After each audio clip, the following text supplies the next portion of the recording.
Welcome back to the Charlie Cook Cricket Podcast. Now, we have had a game today. Rajasthan Royals look like the worst team in most T20 franchise competitions. I don't think they're making it out of the Bangladeshi Premier League at this point, let alone the IPL. We're also going to go through some of the power rankings, how we think the teams are getting on. Everyone's played a game. 2 teams have played 2, but we'll say every team's played a game, and we're going to rank them, who we think's the best, who we think's the worst. Starting off, Sank. How was the game today? I mean, low-scoring one. We finally got a low-scoring game. It wasn't 500 runs today, but it just proves that a T20 can still be dull, even if it's low-scoring.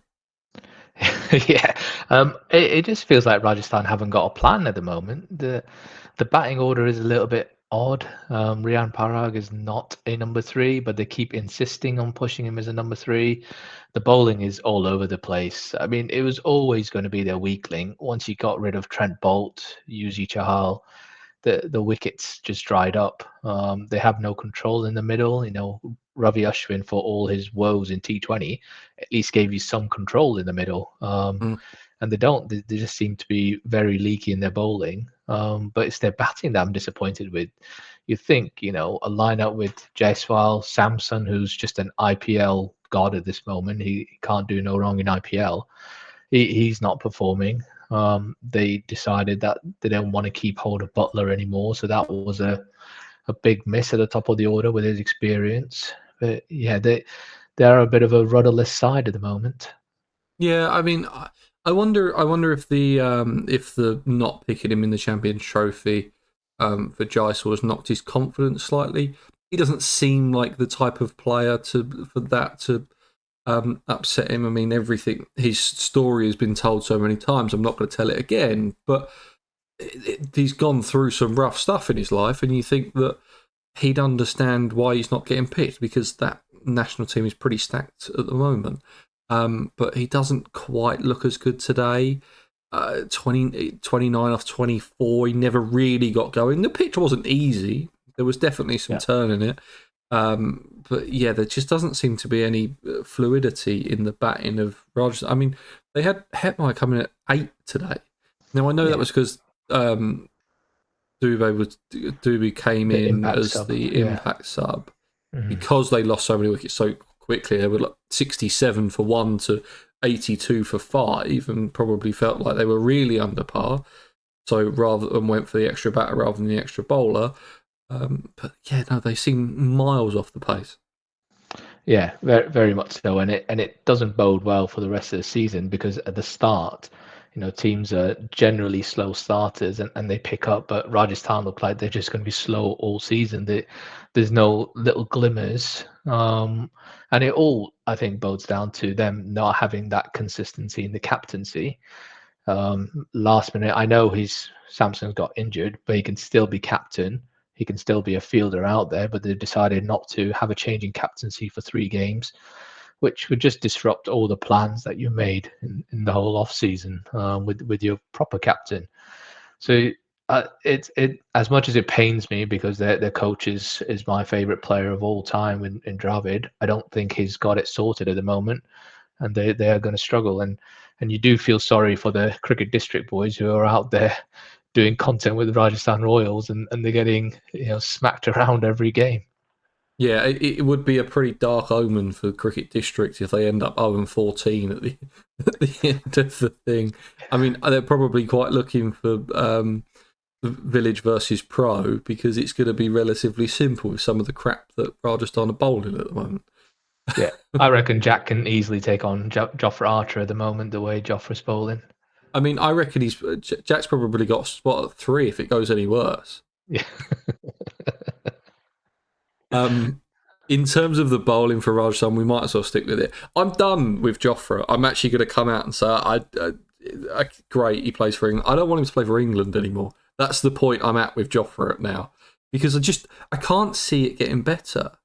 I think it was me and you that had the conversation of where do we think Archer is since his injury, and I said he's probably 80% of the player he was. I think you're probably looking at 50% of the player that he was. There just doesn't seem to be anything different from him, and he started off with a good over today. It went for 2 runs, he bowls 2.5 overs and goes for 33. So he goes for Yeah. 31 runs in 9 balls. It's just poor. There was a compilation someone put up on Twitter of his best bowling in IPL, and a lot of the wickets he used to get were from Yorkers, fast Yorkers at the base of the stumps. Seemed to have lost that ability to bowl Yorkers, which was his biggest asset when he had that pace.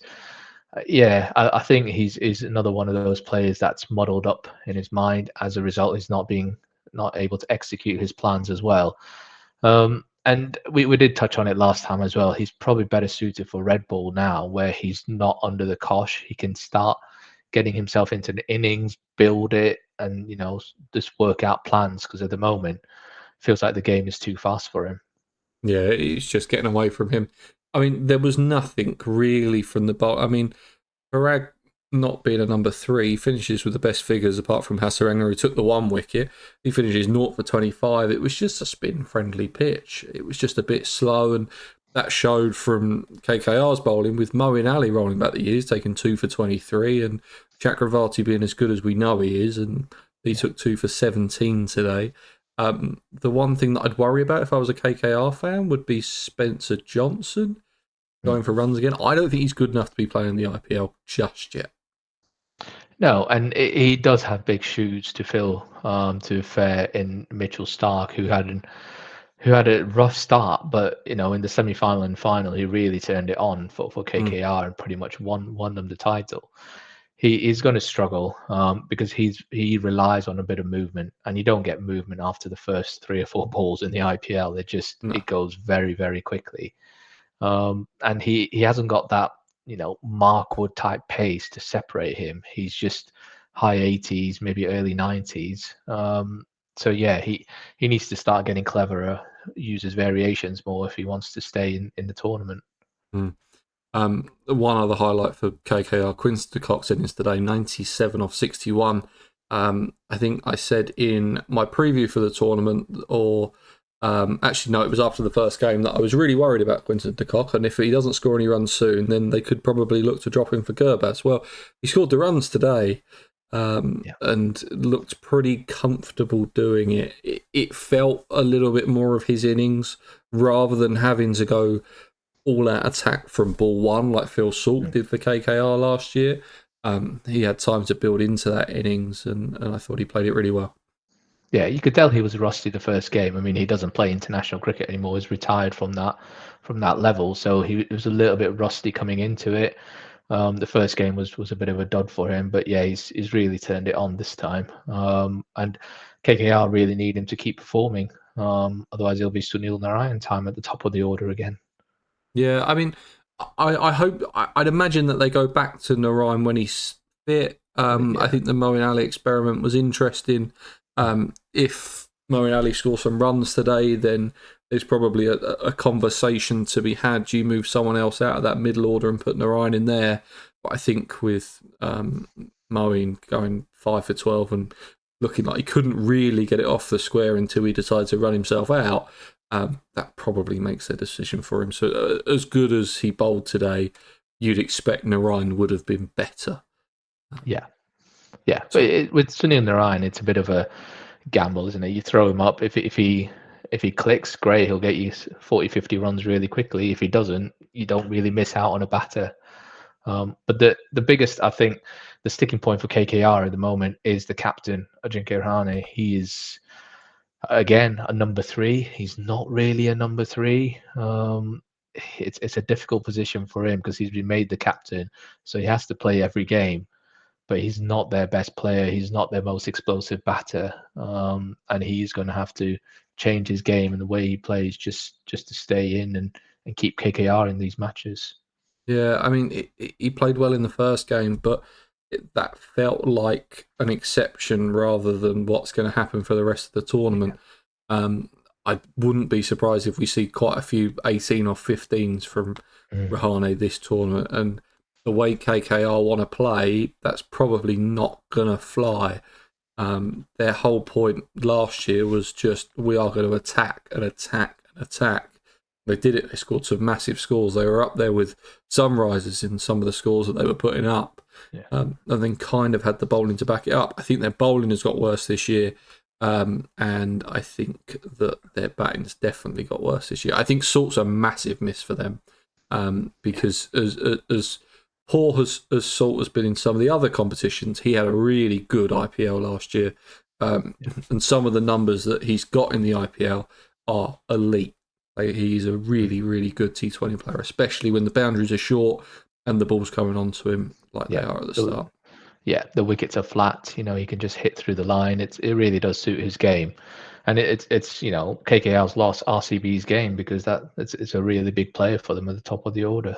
Mm. But yeah, no, pretty comfortable for KKR in the end.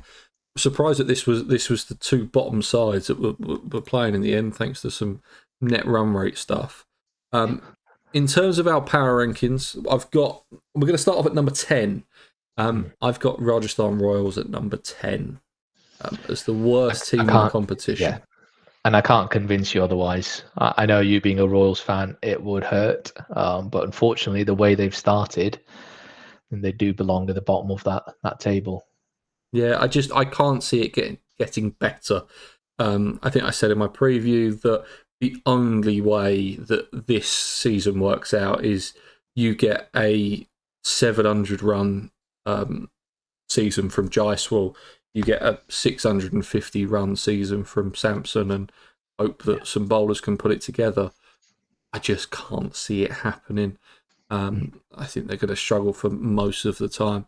Number 9, I've gone with Lucknow, just for the simple fact of they don't have any bowlers. Yeah, and it showed. They scored over 200 in that first game, and still got beat. They had the opposition 9 down with 20 to get, and still managed to lose out there. Yeah, they just don't have the death bowling. I think at the start, and it showed in the first game, Shardul Thakur took a couple of wickets with a bit of movement, but that's it. Once that movement dies, they haven't got world-class spinners. They haven't got good death bowling to keep themselves in the game. The only way I can see them winning games is if they bowl first and restrict a side to under 250. They might be able to chase it down because Nicholas Pooran he's a special T20 player, and he showed it in that first game as well. But yeah, I can't see them hanging around games with that bowling attack. Yeah, and Marsh impressed me in the first game as well.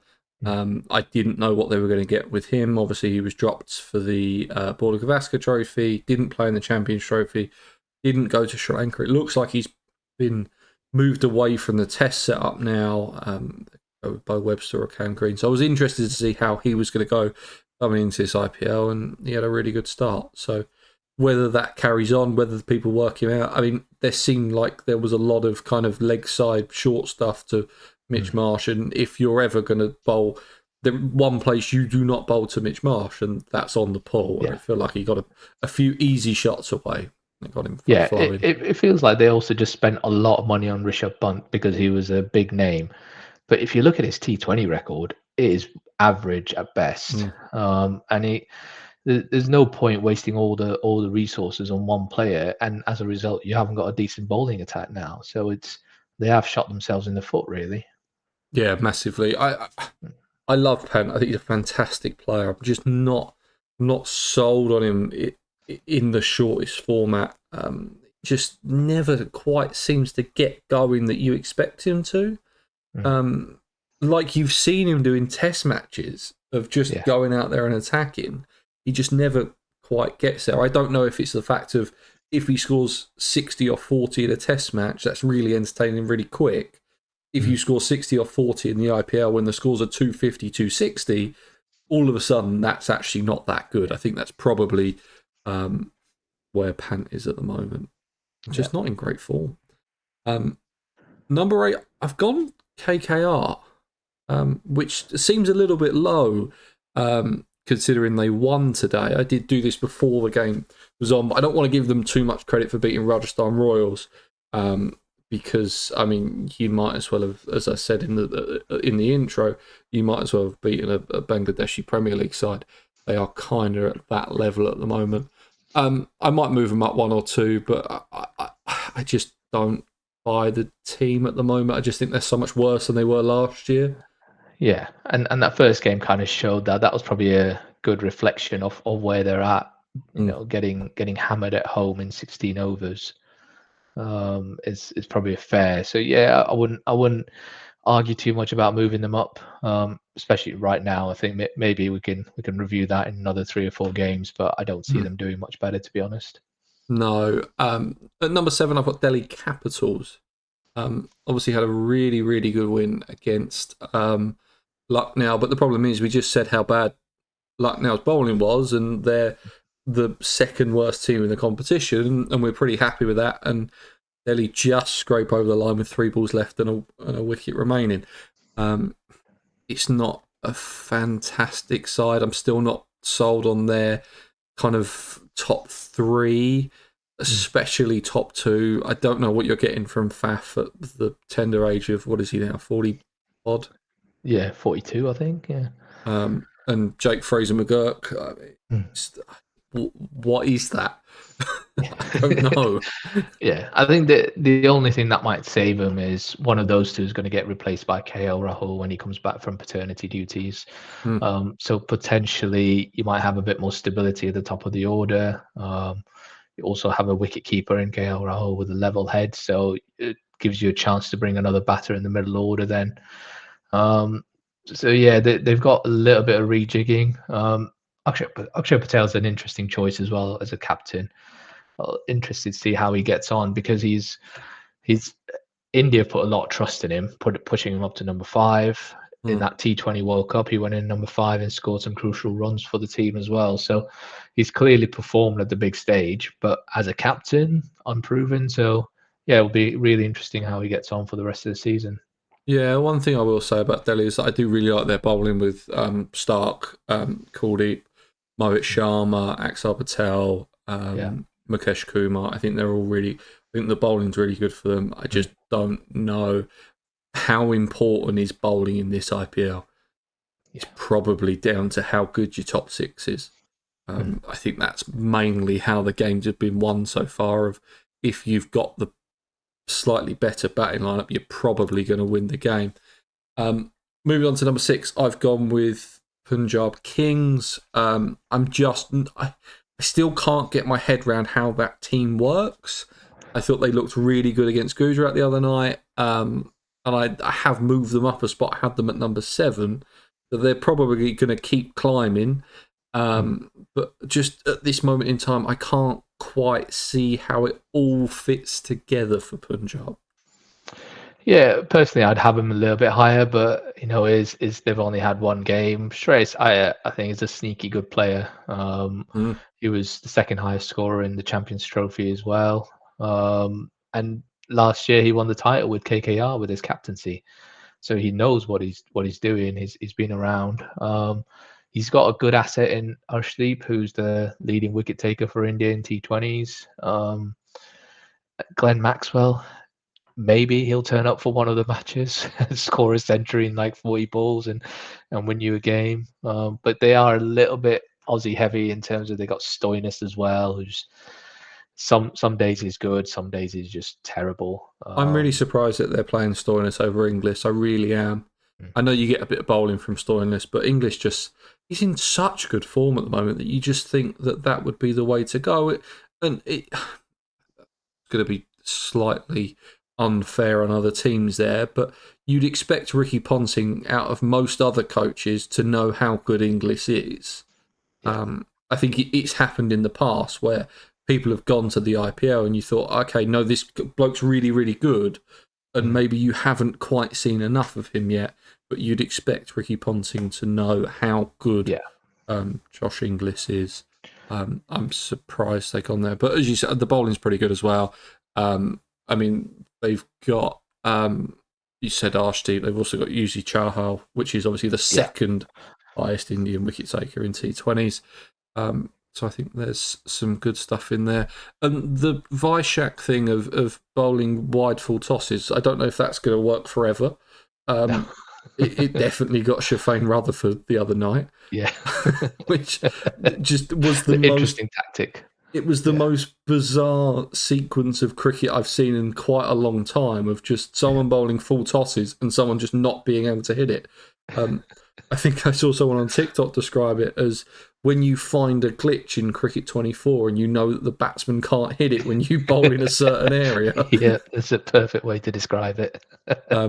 So I'd like to see Yeah, that go in there. But I think I've put Punjab 6 because I wasn't quite sold on them at the start, yeah. and I want to see a couple more games out of them. Mm, Number 5, I've gone with Gujarat Titans. I think they've got a really good top 3. I think they're a little bit yeah. light in the middle, and I think their bowling's pretty good as well. Yeah, and it's not, it's one of those middling teams. I don't think that they're going to go out and win it, but they're probably a top 5 team. Butler and Gill, they're a pretty decent, in the top 3. And then Sai Sudarshan of Surrey background, Mm. he's also playing well and in form. I would personally swap them two around, Butler to open and Sai Sudarshan at number 3. It seemed really odd that they didn't have Butler open. Yeah, because Yeah. it takes, Gill is not a natural attacker from ball one. He needs 3 or 4 balls to get into it, whereas Butler is. So automatically, it takes the pressure off Gill at number 2, and he'll take a pressure off Sai Sudarshan coming in at number 3 if Butler's going all guns blazing. Yeah, I mean, you could say that maybe Butler isn't necessarily the really aggressive player that he once was. He's not a Abhishek Sharma or Travis Head or someone like that will go out in the power play and smash 80 off 30. He's not that type of player. I think that they'd even be better off going with something like a Rashid Khan to open the batting and just literally going and giving it a whack, a little bit like Sunil Narine does for KKR, and going down that route. Are we going to start seeing those pinch hitters go to the top of the order and just trying to give it a whack from ball one? Because the power play is so important when everyone's scoring 240. Yeah, I agree. Use those resources. But I'm really interested to see what Siraj does for this side. I really think that he needs a good tournament. Being dropped from India, he's obviously fallen out of favour. Didn't have a great Test series against Australia, so he was pretty poor the other night. But there wasn't much bowling when the other team scored 243. Yeah. So it's quite hard to judge. But I think he needs a good IPL. Moving on to where I've got in the playoff spots, I've got Mumbai Indians at number 4. Although they lost their opening game against CSK, I had them second before the tournament started, so they have dropped down a little bit for me. But I do think their team is pretty good. Yeah, they're fairly well stacked in all positions. And they'll have Hardik Pandya come back as well in the middle order to provide more stability there as well, which would help. At the moment, I'll put them in playoffs, but I can't see them winning it. I don't think they've got enough firepower like they used to. Surya Kumar Yadav is probably the only one that you'd say, yeah, he's a proper T20 player. Rohit Sharma on his day, yes, but he's retired from T20 internationals. He's aging. Do we write him off now? Do we keep hold of him? It's one of those fork in the road situations. And then Dilak Verma's more of a traditional player, not a T20 player. So yeah, it'll be interesting to see how they get on. But yeah, at the moment, four seems fair for them. What about when Bumrah comes back? I mean, it suddenly becomes a different team then, doesn't it? Yeah, I forgot about him for a moment there. He's a decent little bowler, isn't he? But you could probably trust him with 4 at least. Yeah, it's one of those Angus Fraser types. Just nips it about. He'll get a couple of edges for you. Yeah, for me, the team is missing that one thing, and I do think that one thing is Bumrah. When they get him back, I'm not 100% sure. They seem to be staying relatively quiet about it. All the rumours seem to be around 4 or 5 games in that he'll come back. So that would be interesting to see. But personally, I don't want him to come back. I'd much rather have him fit for the England series. I really hope he comes back and maybe little niggle just kind of at the end of the tournament. Miss the first 3 tests, that'll be fine. Number 3, I've got your team, Sunrisers Hyderabad. Probably seems a bit like I didn't have them making the playoffs in my preview. I had them just missing out. But they scored, what was it, 492 that they scored in their first game. Yeah. So I can't have them any lower than 3 because Yeah. the one thing that I wasn't 100% sure of, can they go out and score 280 again? And the answer is yes, and they're probably going to do it a lot more because I think the boundaries are shorter this year and the pitches are even flatter than they were last year. I think the same ruling needs to go with SRH at the moment, is that they played Rajasthan in the first game. Yeah. So how much can you really judge them? Tomorrow they've got Lucknow, I think. So again, one of the bottom riding teams. So it won't Oh tell Jesus, us. they've got a worse bowling attack than Rajasthan do. I mean, that could. Yeah, Do you know what, actually? I remember that they were playing Lucknow tomorrow. If anyone is into their betting, the first innings line at the moment is 206 is the over under. So I'd go with over. the over on that one, Easily over. In and fact, I'll just take over in the 12th over. yeah, if Sunrisers bat first tomorrow, we could see 300 quite easily.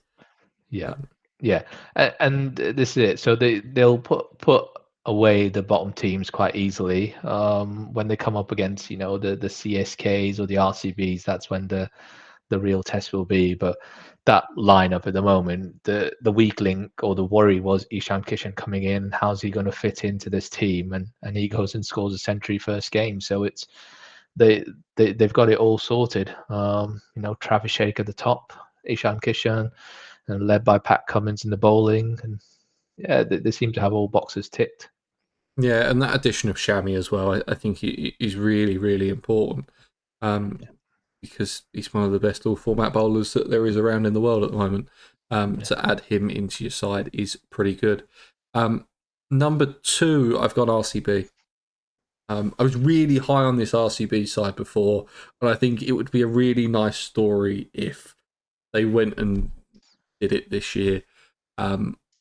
I thought the way that they've built their team actually looks really good. They've actually thought about it for once and not just picked the biggest name available, like they have done in the past. And I think they've built a pretty good side. And I fancy them for the playoffs. At the moment, I haven't seen enough for them to say, oh, they're going to go and win it. But I think they could. To beat KKR at home in the manner that they did is a really good win for them.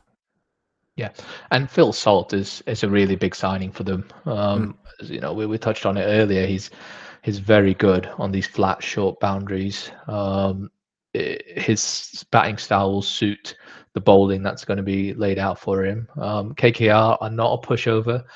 We would have, probably ranked him a little bit lower if they played Rajasthan in that first game or Lucknow. We would have said no, that's not a good lineup to judge them against. But KKR's decent bowling attack there.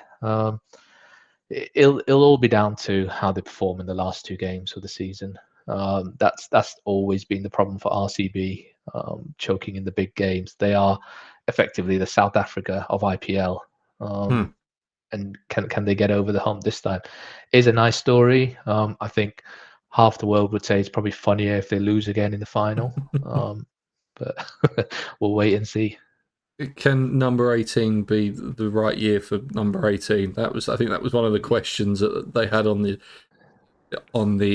ask the fan poll or whatever they call it. Yeah. So that'd be nice. No, I think Phil Salt's a really good addition. I think Liam Livingstone's going to be really important for them. Just kind of as that finisher. I mean, we were talking about Glenn Maxwell. Who would you rather have in your side at the moment, Liam Livingstone or Glenn Maxwell? uh, uh, I'm not sure. They on their day, they could be really, really good. The day, however, comes like twice a year. Hmm. So it is unfortunate. But probably Livingston, just because he's younger and you may be able to coach him a little bit more than Glenn Maxwell. Glenn Maxwell is what it is. He will try and reverse sweep your first ball and get out and just shrug his shoulders, go, yeah, that's the way I play. Whereas Livingston may be able to just say, yeah, you could just block a couple before you tee off. So potential's there. And Glenn Maxwell can only bowl offies, whereas Liam Livingston can give you some leg spinners as well. So from a matchup perspective, he's a little bit more useful.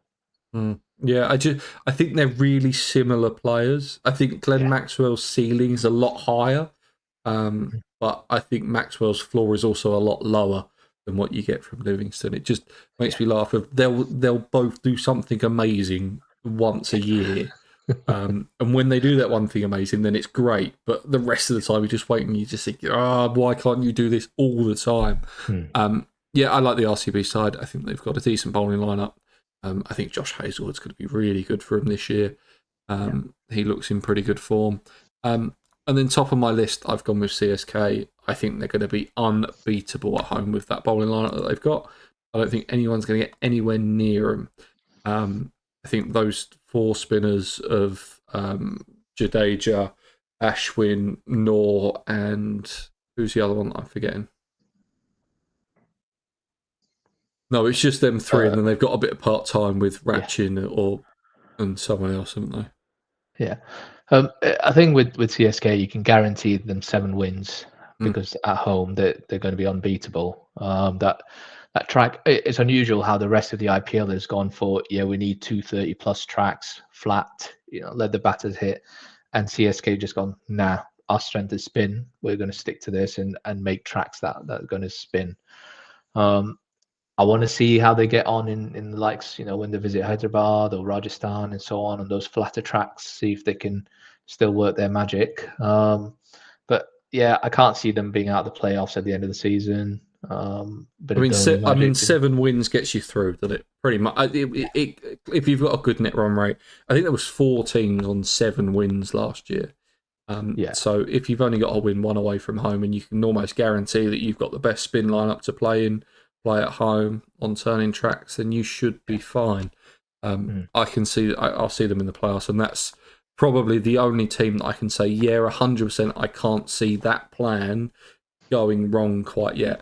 Mainly for the fact of I've seen Jadeja, I've seen Ashwin do it so many times and do it how they're trying to do it. Just work in so many different formats and competitions before. Yeah. The challenge for them will be the final is in Kolkata this time because they won it last year. That track probably won't suit their spin attack. No. It's more of a pacer and you get a little bit of movement earlier on. And if you had a final between RCB and CSK at Kolkata, you might actually get 18th time lucky. I mean, do you not fancy Sam Curran at 75 mile an hour with his left arm stuff as a seamer? That's the... he was. There was a time, wasn't it, in the 2016 or 2018 series when India came over. He was a thorn in that side. He just kept nipping wickets away, didn't he, and scoring the odd 40, 50 runs. And then suddenly he disappeared, like he just wasn't good enough for Bazball or something. Well, that's because India hadn't seen club bowling before or in a long time. So as soon as they started facing it, it was absolutely fine. I mean, who remembers Sam Curran's 2022 Player of the Tournament? Because I don't. I mean, I'm sure Punjab do because they spent 2 million on it.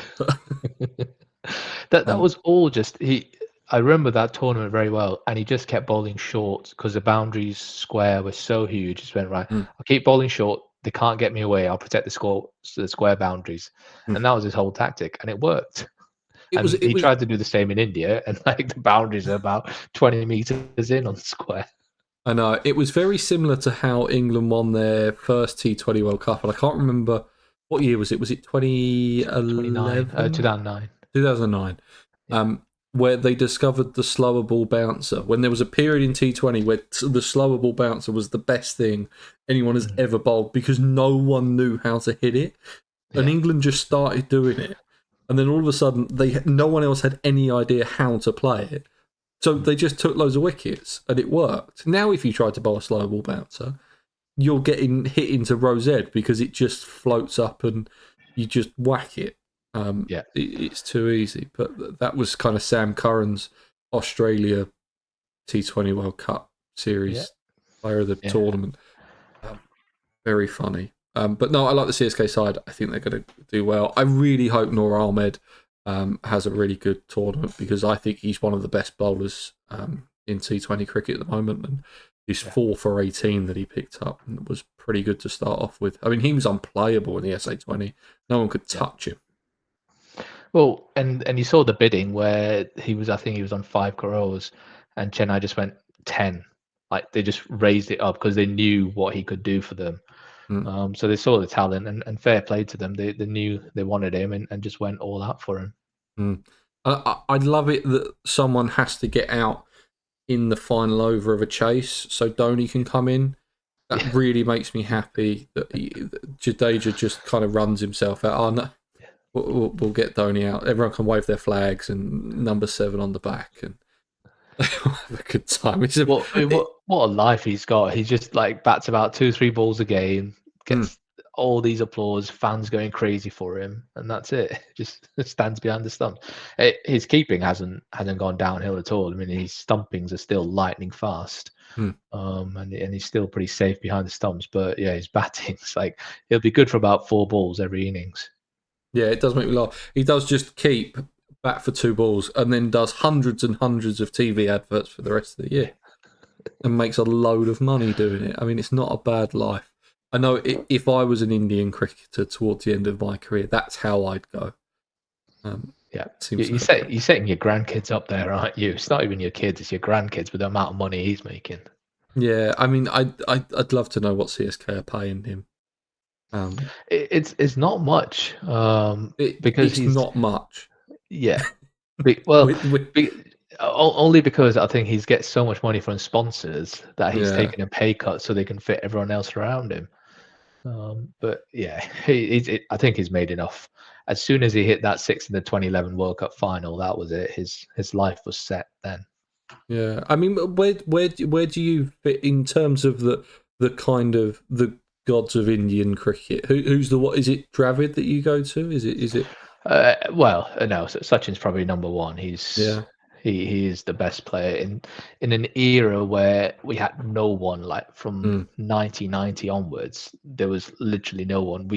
It was funny. Like we used to listen to the commentary on like little wireless radio at school, and as soon as he got out, we just turned off and went, right, let's just focus on studying now. It was just just this mass exodus every time Sachin got out. And then Dravid's probably up there. Then the likes of Ganguly, Lakshman, Anil Kumble, and then you'd probably go with like Sunil Gavaskar and MS Dhoni. MS Dhoni for all he's done, it was just like 2 tournaments that he had decent.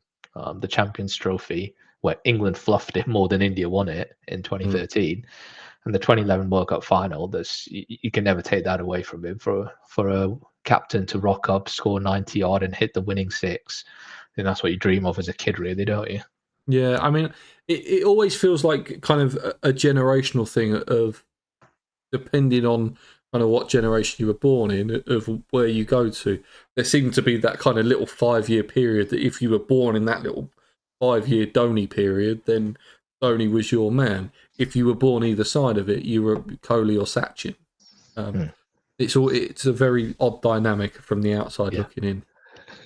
Yeah, and before that, my dad still tells me stories about Sunil Gavaskar and how he used to face the 4 West Indian fast bowlers without a helmet and score 230 odd in a Port of Spain. that was a different era. Yeah, slightly. But no, so that is the IPL pretty much summed up. I don't think you can get any more information out of what's happening in the IPL. Sank, thank you very much for coming on. I really appreciate it. If everyone could leave a like on the video, leave us a review on Apple Podcasts, leave us a rating on Spotify or wherever else you get your podcast. If you do want to check out Sank, his links will be in the description. We'll be back on Friday, I believe. We've got CSK versus RCB to go through. And we've got a big week next week. We're going to have a load of IPL games. We've also got the county cricket preview coming up. So if you are looking forward to that, make sure you are following the podcast, and I'll see you guys on Friday.